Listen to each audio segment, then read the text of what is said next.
Good morning. Welcome to the Monday Morning Pep Talk. We hope this week's message brings a little extra motivation and inspiration to everyone now adjusting to the current environment. Now here's Coach Ty with today's message.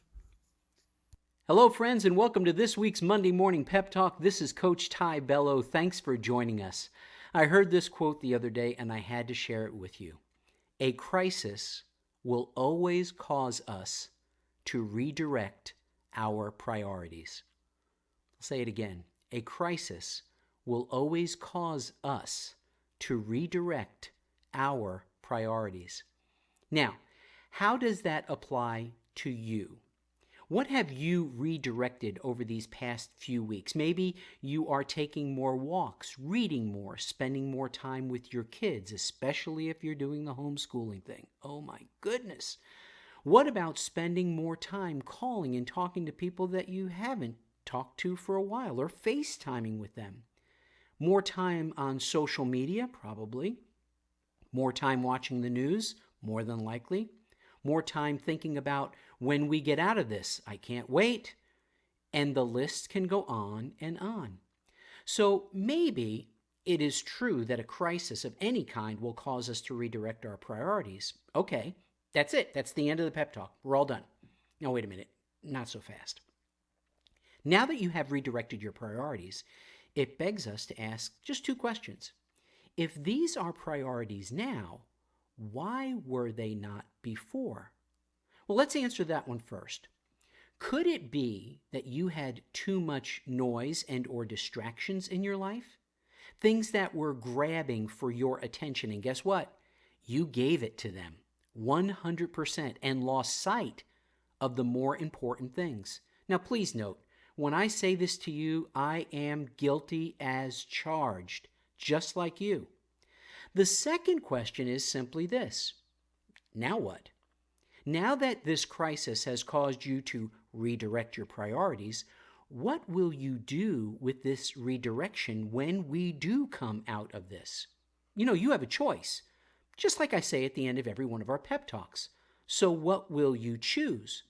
Distraction? Noise? Other things that fill your day? Where did those things take you, and what did they get you? Where will those new priorities take you that you're acting upon today? Will your kids forget that during this time you all rode bikes as a family, or did an over the fence or in the front yard neighbor dinner? Will your significant other forget the talks, the deep talks that you had with them about important things, not just what color the paint should be in the kitchen? So, what are you going to do?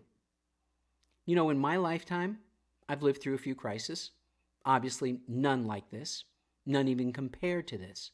But as I reflect on those, it caused me to redirect my priorities back then as well.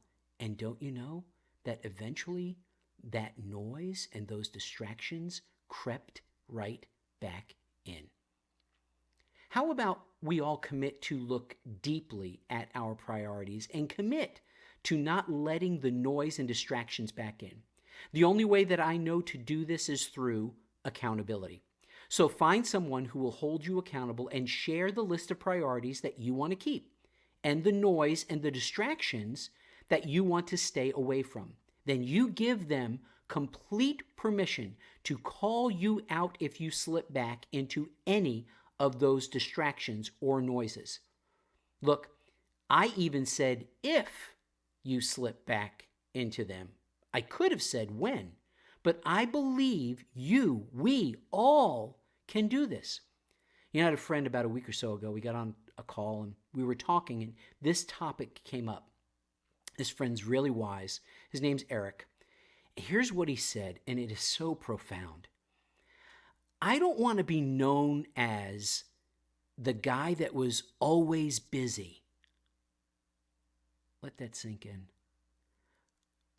Eric said, I want to be known as the guy that was always available. Wow. That's taking a priority over noise or a distraction. So, my friends, Until next time, this is Coach Ty. Please make today and make this week productive and not just active. You have a choice. Choose the new priorities over the noise and distractions, and choose wisely. Join us next week for your Monday morning pep talk with Coach Ty Bello. Thank you for joining us for this week's message. We hope that it'll spark some inspiration for your week ahead. And thank you for any feedback, a thumbs up on YouTube, or even sharing it. And we'll see you next week for your Monday morning pep talk.